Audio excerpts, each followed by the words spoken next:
कलयुग वहां जुआ, शराब और पर स्त्री गमन। चौथा है मांसाहार। स्वप्न में भी कभी हमें मांस का भक्षण नहीं करना चाहिए।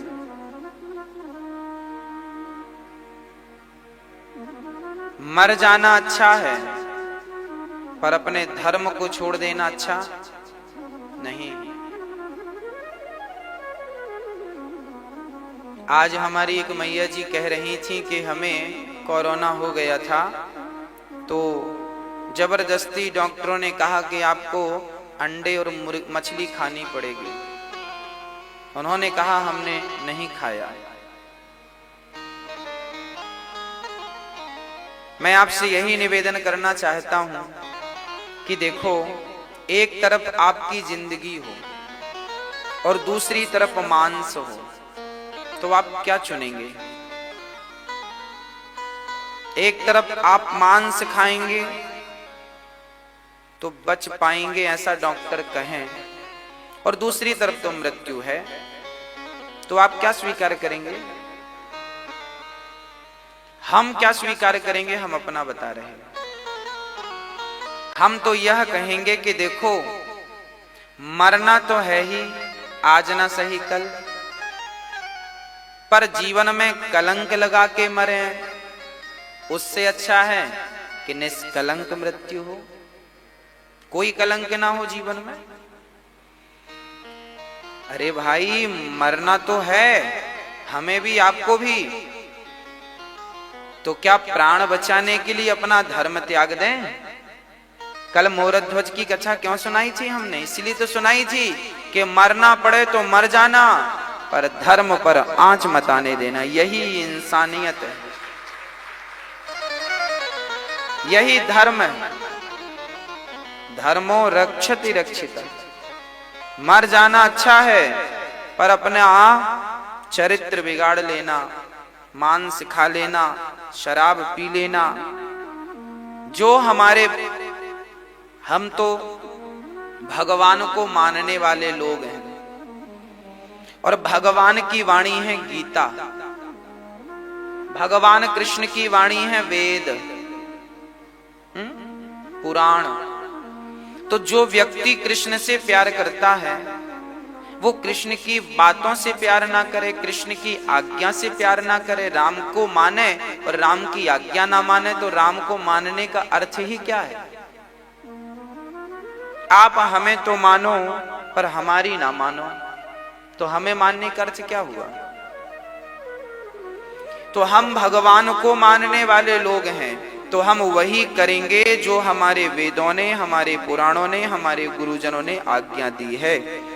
क्या खाना है, क्या नहीं खाना हमें पता है, कहां जाना है, कहां नहीं जाना हमें पता है, तो हम वो बिल्कुल गलत कदम ना बढ़ाएं जो हमारे वेदों की मर्यादा का उल्लंघन हो।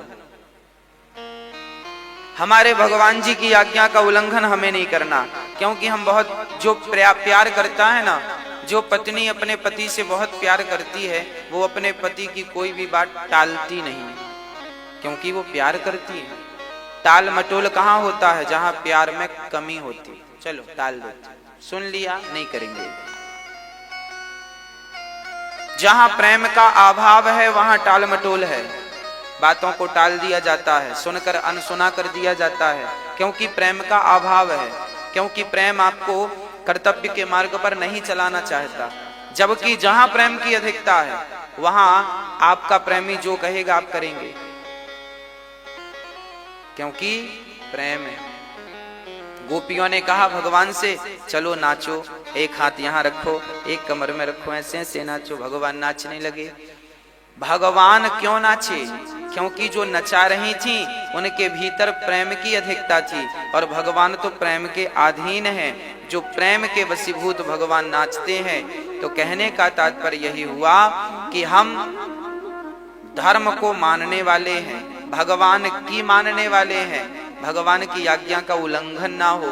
राजा परीक्षित ने कलयुग को 4 कमरे बनवाए, इसलिए इन चारों जगह से हमें बच के रहना। हाँ, जिनका नाता कृष्ण से नहीं है वो लोग तो ऑलरेडी इन चीजों से जुड़े हैं। आज का व्यक्ति गिनिएगा, या तो आज का व्यक्ति जुआ खेलता होगा, या जुआ नहीं खेलेगा तो शराब पीता होगा, शराब नहीं पीता तो पर स्त्री पर पुरुष का संग करता होगा।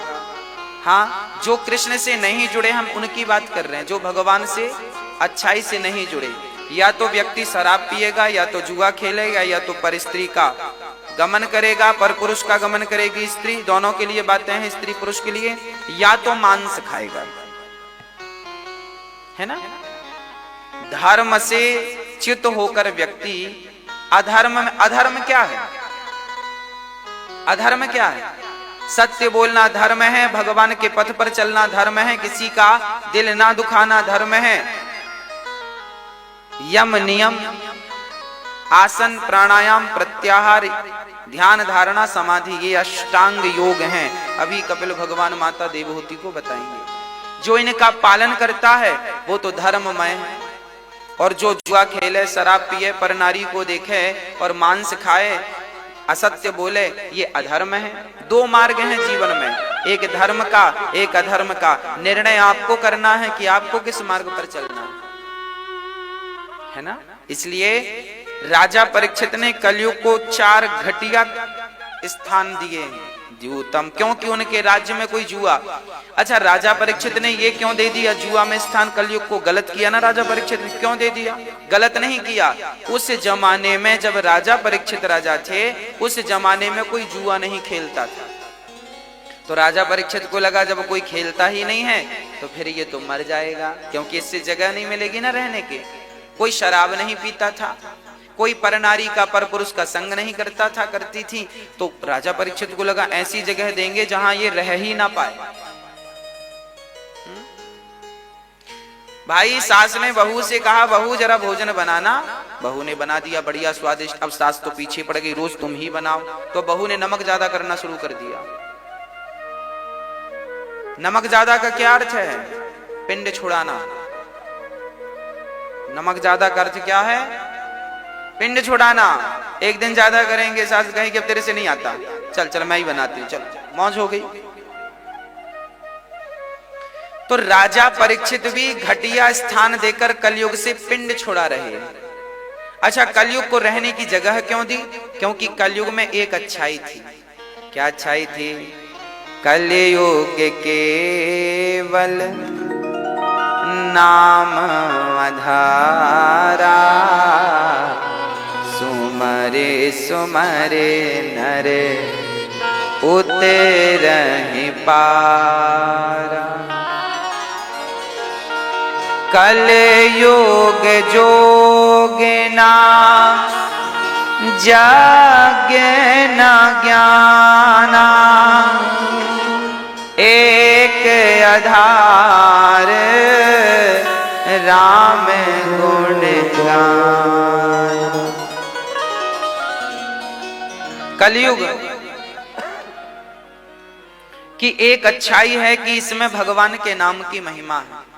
कितना भी बड़ा पापी हो, कृते अध्यायते विष्णुं त्रेतायाम यजतो मखै, द्वापरे परिचर्यायाम कलौ केशव कीर्तनाथ।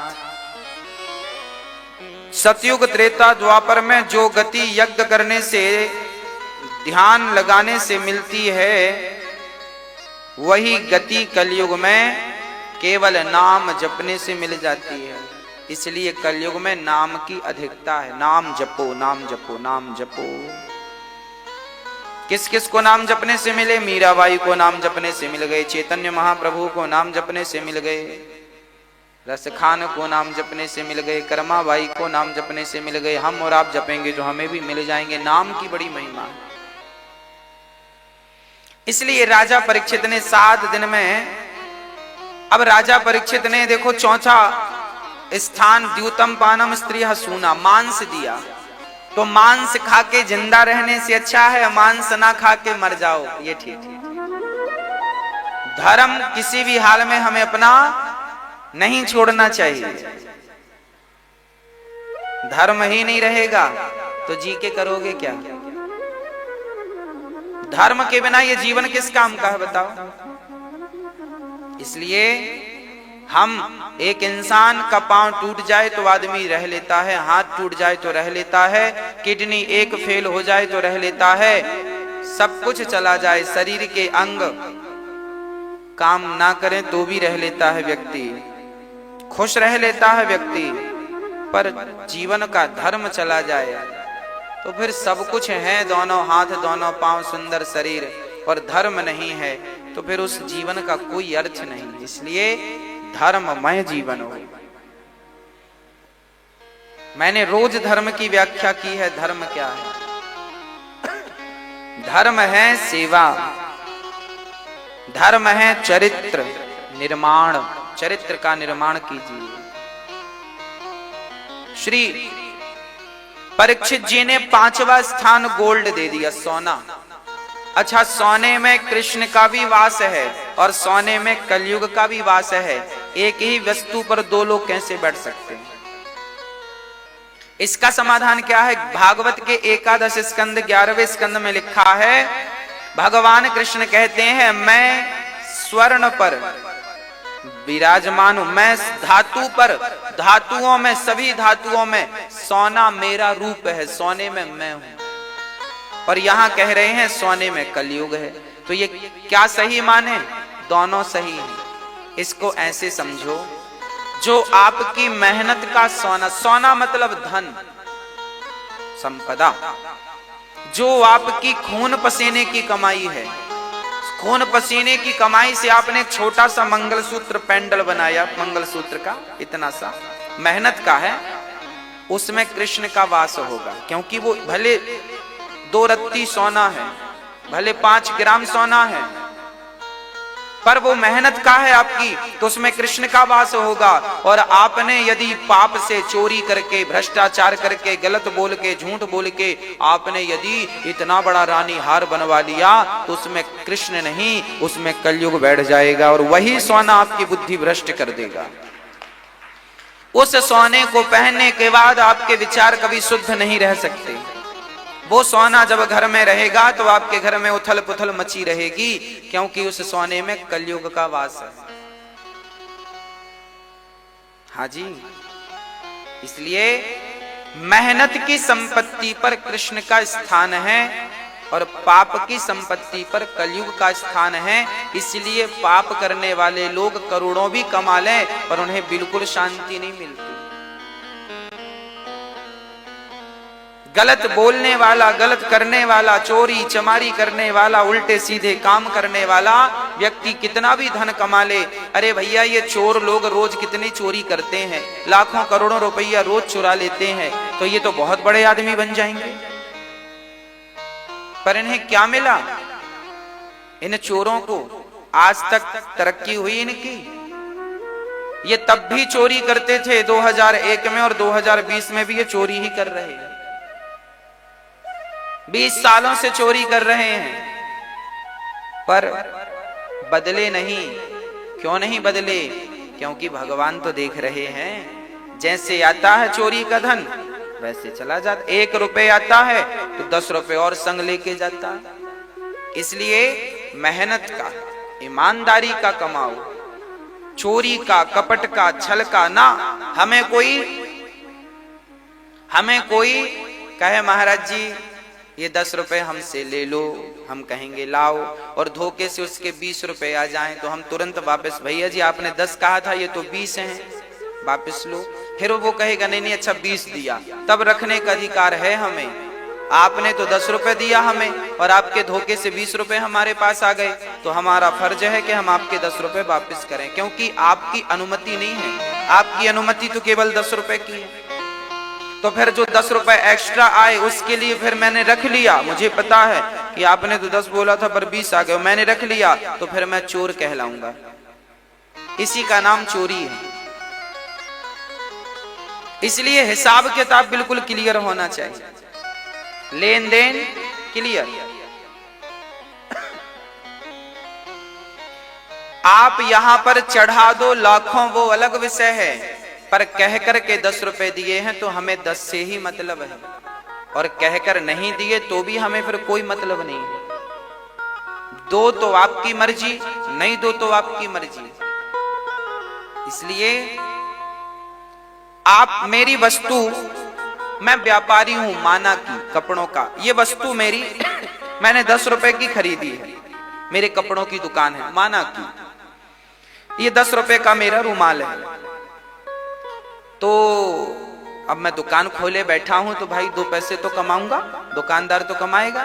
तो इस 10 रुपए के रुमाल को आप कितने का बेच सकते हैं? ज्यादा से ज्यादा 12 रुपए का, और ज्यादा तो 13 ले लो भैया।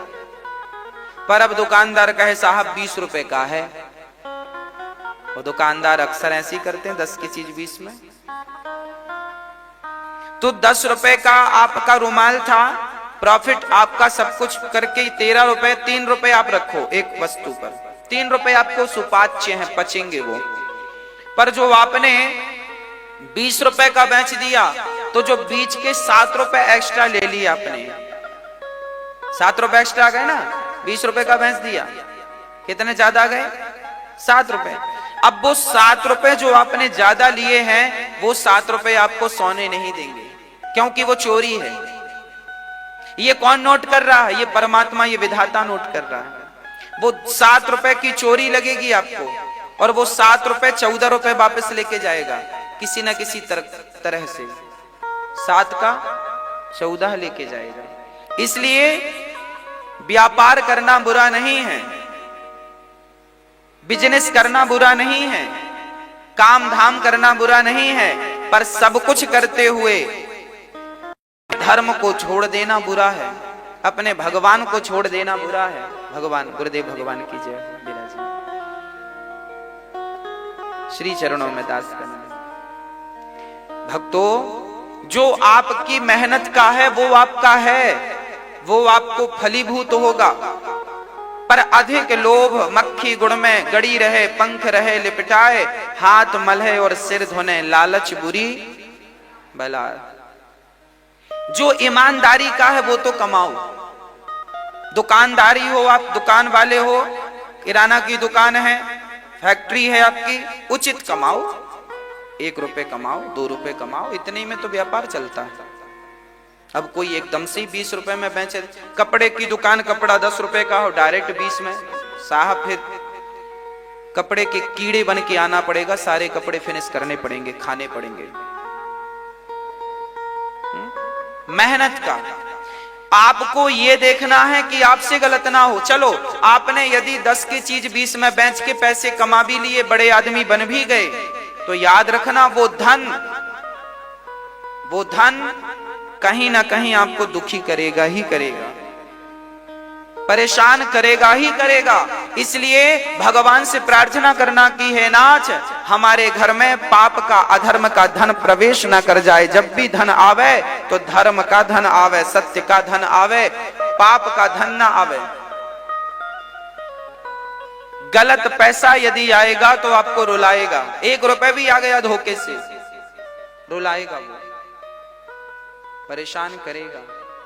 आज नहीं दिख रहा है, कल नहीं दिखेगा, 5 साल बाद दिखेगा, 10 साल बाद दिखेगा, 20 साल, चलो तुम पे नहीं दिखा, तुम्हारी संतान में दिखेगा।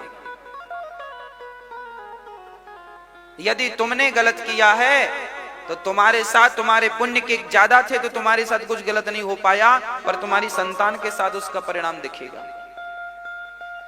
इसलिए मेहनत, ईमानदारी। राजा परीक्षित ने जो मुकुट पहन रखी थी सोने की, उस पर कलयुग क्यों चढ़ गया? क्योंकि वो मुकुट जरासंध की थी।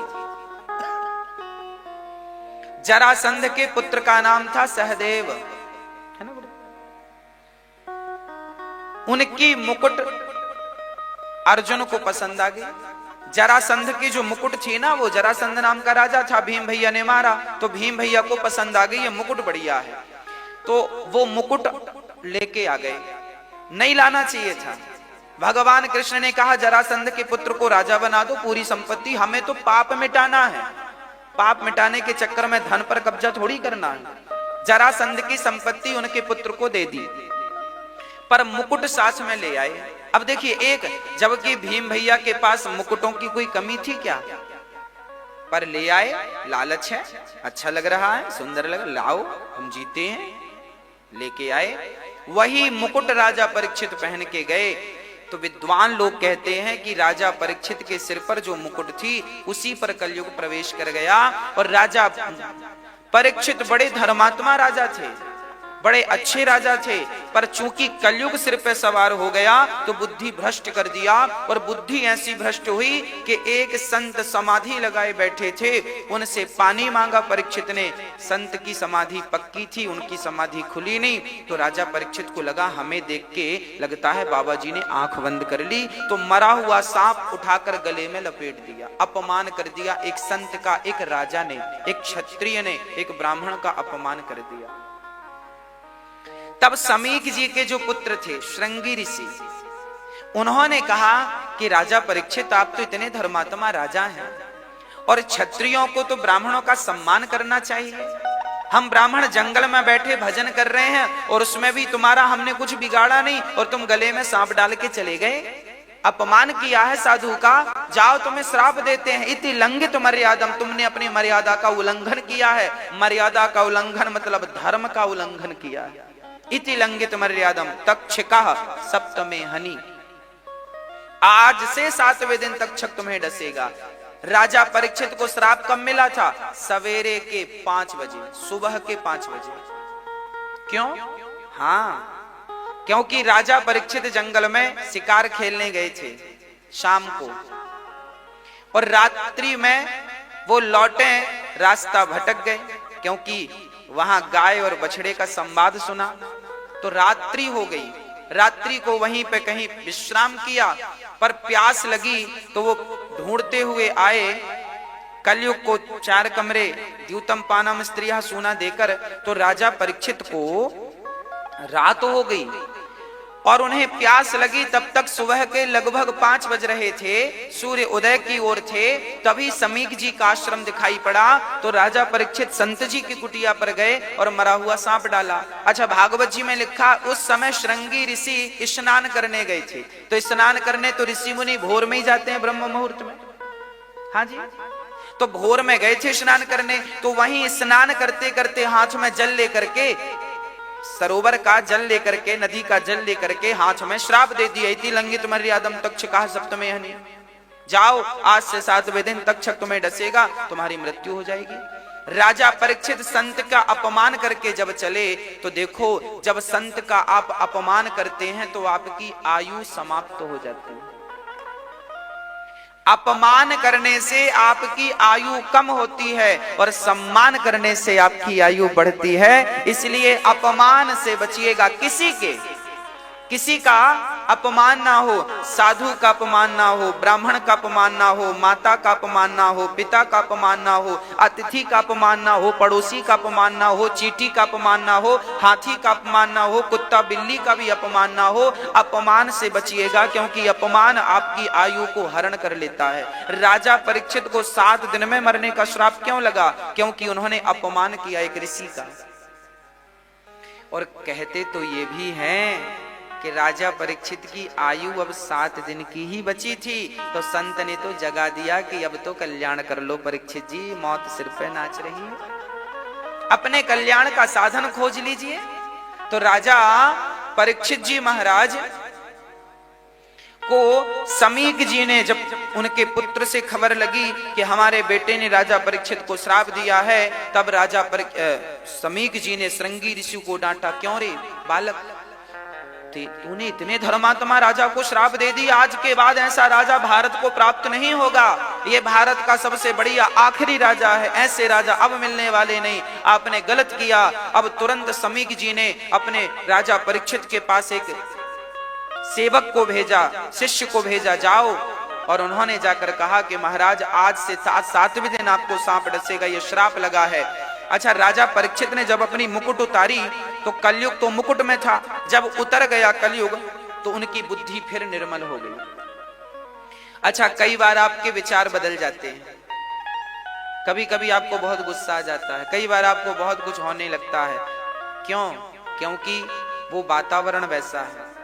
कलयुग का प्रवेश जब करता है भीतर तो कलयुग आपको भ्रष्ट कर देता है, बुद्धि बिगाड़ देता है। इसलिए कुसंग से बच के रहिएगा। राजा परीक्षित की बुद्धि बिगाड़ दी, और राजा परीक्षित तुरंत घर से निकल करके शुकताल चले गए। सुबह श्राप लगा, 8 बजे तक उन्हें 9 बजे तक खबर सूचना मिल गई कि आपको 7 दिन में मरना है। और उसके बाद उस जमाने में भी वायु के वेग से चलने वाले रथ थे, साधन थे, संसाधन थे। तो राजा परीक्षित को वैराग्य हो गया, अपने पुत्रों को राज्य तिलक करके तुरंत भरत जी महाराज, परीक्षित जी महाराज निकल गए। और सूर्य अस्त के पहले लगभग 3-4 बजे शाम को शुकताल पहुंच गए परीक्षित जी। और वहां बड़े बड़े साधु संतों का आगमन हुआ। और सूर्य अस्त के पहले राजा परीक्षित के यहाँ सुखदेव भगवान का आगमन हो गया। बोलिए सुखदेव भगवान की तत्रा भवद भगवान व्यास पुत्रो यद्रक्षया गामट मानो नपेक्षा अलक्षलिंगो निजलाभ तुष्टो व्रतश्च बालैरवधूत वेश। अवधूत वेश में श्री सुखदेव भगवान का आगमन हुआ। राजा परीक्षित खड़े हो गए, चरणों में प्रणाम करके ऊंची आसन पर बिठाया और हाथ जोड़कर कहा, प्रभु मुझे 7 दिन में मरने का श्राप लगा है, बताइए जिसे 7 दिन में मरना हो उसे क्या करना चाहिए। तब सुखदेव भगवान कहते हैं, वरीयाने स्थिते प्रश्न क्रतो लोकहितं नृप आत्मवित् सम्मतः पुंसां श्रोतव्यादिषु यः परः। आपने बड़ा ही उत्तम प्रश्न किया। जिस व्यक्ति को 7 दिन में मरना हो उसे क्या करना चाहिए। अच्छा वैसे आप हमें ये बताओ, आपको कितने दिन में मरना है? कितने दिन में? हम सभी को 7 दिन में ही मरना है, 8वां दिन किसी का नहीं। सोमवार से रविवार तक 7 दिन। इन 7 दिनों में ही आए हैं, इन 7 दिनों में ही जाएंगे। इसलिए इन 7 दिनों को जरा संभाल के रखिएगा। हर दिन भगवान का चिंतन करते रहिएगा, पता नहीं कौन सा दिन जीवन का अंतिम दिन हो जाए। इसलिए सुखदेव भगवान कहते हैं, चिंता न करो राजन 7 दिन बाकी अभी है। खटवांग की 2 घड़ी में मुक्ति हुई, तुम्हारे 7 दिन बाकी अभी है। खटवांग नाम के एक राजा थे, जिनकी 2 घड़ी में मुक्ति हो गई। 1 घड़ी मतलब 24 मिनट की 1 घड़ी होती, 48 मिनट केवल शेष थे।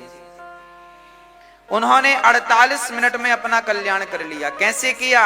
बोले अपने मन से सबको निकाल करके, परिवार को, पत्नी को, पैसे को निकाल कर मन को परमात्मा के चरणों में समर्पित कर दिया और भगवान का ध्यान करने लग गए, भगवत चिंतन करने लग गए। मरने वाले व्यक्ति को क्या करना चाहिए? अच्छी बात यह है, सुखदेव भगवान ने वा शब्द से अपनी वाणी शुरू की। वरीयाने स्थिते प्रश्न। और गोस्वामी तुलसीदास जी ने भी रामचरितमानस की शुरुआत वा शब्द से किया है। वर्णानाम अर्थ संघानाम रसानाम छंदसामपि मंगलानाम च कर्तारो वंदे वाणी विनायक। वा शब्द जो है ब्रह्म सूचक शब्द है। सुखदेव भगवान ने वा शब्द से अपनी वाणी क्यों प्रारंभ की? क्योंकि वा ब्रह्म सूचक है। गोस्वामी जी ने अपनी वाणी को वा शब्द से क्यों शुरू की? क्योंकि वा वा वा ब्रह्म सूचक है। वा वजन का ब्रह्म सूचक है ये। अच्छा, जिसके भीतर जो होता है ना वही निकलता है। आप प्याज खाएंगे तो डकार किसकी आएगी? हाँ, मूली खाएंगे तो डकार मूली की आएगी। जो खाएंगे वही तो डकारेंगे, जो भीतर होगा वही तो डकार से बाहर निकलता है। बस जिसने प्याज खाई है सो प्याज की डकार लेता है, जिसने मूली खाई है सो मूली की डकार लेता है। पर भगवान के सच्चे भक्त तो परमात्मा को ही धारण करते हैं, तो उनकी डकार से ब्रह्म सूचक शब्द निकलते हैं। वरीयाने से ते प्रश्न, आपके प्रश्न से तो क्रतो लोक हितम नृपा। हे राजन, सारा विश्व इससे प्रसन्न होगा, सबका हित इस प्रश्न में छिपा है। आज मैं अपना मत आपके सामने रख रहा हूं, आप बहुत ध्यान पूर्वक सुनो। क्या मत रख रहे हैं? बोले आपको जल्दी मरना है ना, तो मेरी बातों को ध्यान से सुनो। श्रोतव्यः निद्रया ह्रियते नक्तम व्यवायेन च वावयः देवाचार्थे हया राजन कुटुंब भरणे। आज का व्यक्ति तो बस हाय हाय में लगा है, किसी को आत्म कल्याण की तो बात समझ में ही नहीं आती। सबको लगता है पैसा मिल जाएगा तो काम बन जाएगा, पैसा मिल जाएगा तो काम बन जाएगा। भाई पैसे से काम नहीं बनेगा। फिर जल्दी मरने वाले व्यक्ति को क्या करना चाहिए? बोले जल्दी मरने वाले व्यक्ति को आप लोगों से कह रहे हैं हम, ज्यादा हाय हाय ना किया करो, जितना विधाता दे दें उतने में खुश रहा करो। दाल रोटी खा लो और हरि का गुण गा लो, भगवान का सुमिरन ना भूले। बढ़िया खाओ पियो, भगवान से यही प्रार्थना करो कि राम इतना दीजिए जामे कुटुंब समाए, मैं भी भूखा ना रहूं, कोई साधु ना भूखा। आज का व्यक्ति दुखी इसलिए नहीं है कि उसके पास खाने की कमी है। आज बताओ हमारे भारत में, बताओ खाने की कमी कहां है? बोलो, क्या आज खाने की कमी है? कोई भूख से मर रहा है? ना के बराबर। यदि मर भी रहे हैं तो वो संख्या ना के बराबर। हमारे भारत में अन्नपूर्णा माँ की कृपा है, बिहारी जी की कृपा है, सबके घर में भगवान ने दाल रोटी दे रखी। आज लोग दुखी इसलिए नहीं है कि उनके पास दाल रोटी नहीं है, सबके पास दाल रोटी है। दुखी क्यों है? आज व्यक्ति पेट भरने के लिए दुखी नहीं है, आज व्यक्ति तो तिजोरियां भरने में लगा है, इसलिए दुखी है बेचारा। पेट तो भरा ही है और आपके पास इतना तो है कि आपका पेट भर जाए। आपके पास पेट भर जाने की पूरी व्यवस्था है, यदि व्यवस्था नहीं है तो केवल तिजोरियां भरने की, और इसीलिए व्यक्ति परेशान है। सब तिजोरियां भरने पीछे भाग रहे हैं और भर नहीं रही हैं तो रो रहे हैं, भगवान नुकसान हो गया। कहां नुकसान हो गया भैया? खा रहा पी रहा, कहां नुकसान हो गया? इसलिए आप अधिक हाय हाय करेंगे तो आप परेशान हो जाएंगे। इसलिए ज्यादा हाय हाय करने से ना भगवान के भजन में बाधा लगती है। देखिए, भगवान की प्राप्ति जिसे करनी हो उसे ज्यादा हाय हाय इसलिए नहीं करना चाहिए कि वो हाय हाय में मन लगाएगा कि भगवान में मन लगाएगा। तो भगवान में मन लग गया है तो फिर इतना बहुत है जितने में तुम्हारा पेट भर जाए बस। शरीर ढका है, पेट भरा है, बस जमी पर लेट जाते हैं, सिराने हाथ रखते हैं। हम तो अपना तकिया बिस्तर हमेशा साथ रखते हैं। हमें तो बिछाने को गद्दा भी नहीं चाहिए, ओढ़ने को कंबल भी नहीं चाहिए। हम तो तकिया भी नहीं रखते क्योंकि हाथ ही हमारा तकिया है। हम तो जमी पर सो जाते हैं, पेड़ की छांव में जमी पर लेट जाते हैं, सिराने हाथ रखते हैं। हम तो अपना तकिया बिस्तर हमेशा साथ रखते हैं। हम तकिया बिस्तर के लिए पागल होने वालों में से नहीं। हाँ, सत्याम छितौ किम कशिपो प्रयासे बाहु स्वसिद्धे युपवरहणै किम। जब हमारा काम यूं ही चल जाता है, जमी पर सोने से काम चलता है, तो पलंग के लिए प्रयास करने की जरूरत ही क्या? जब हमारा काम भुजाओं से चल जाता है तो तकिया के लिए परेशान होने की जरूरत क्या? राजा परीक्षित ने कहा, महाराज ये तो बड़ा कठिन नियम बता दिया आपने। भाई हम तो सांसारिक लोग हैं, हमें तो तकिया बकिया चाहिए रहती है, नहीं तो नींद नहीं आती। हाँ, तब सुखदेव जी ने कहा, चीराणि किम पथि न सन्ति दिशन्ति भिक्षा नैवाङ्घ्रिपाः परव्रतः सरितोऽप्यशुष्यन् रुद्धा गुहा किमजितो वतिनोपसन्नान् कस्माद् भजन्ति कवयो धन दुर्मदान्धान्।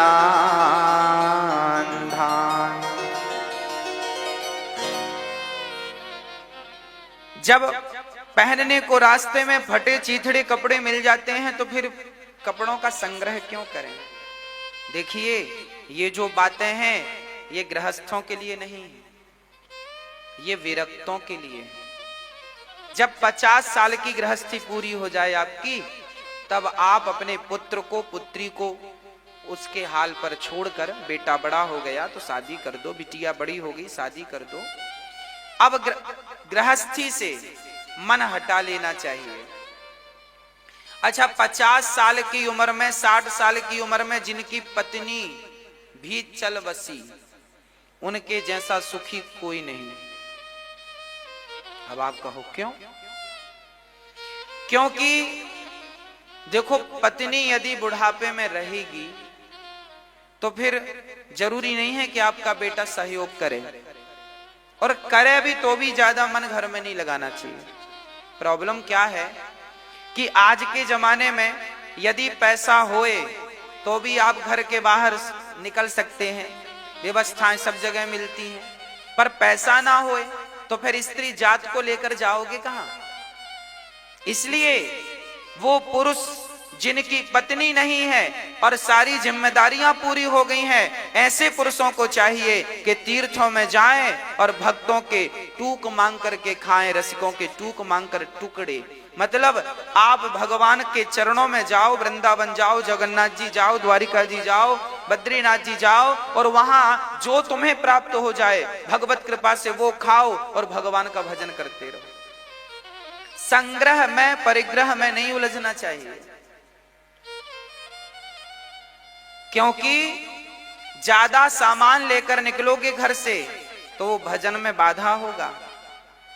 इसलिए जिनको भजन में, भगवान में मन लगाना है, हम उनकी कह रहे हैं कि जिनकी पत्नी है वो तो बढ़िया है, पत्नी को लेकर चलो, दोनों पति पत्नी भजन करो, भगवान की सेवा करो।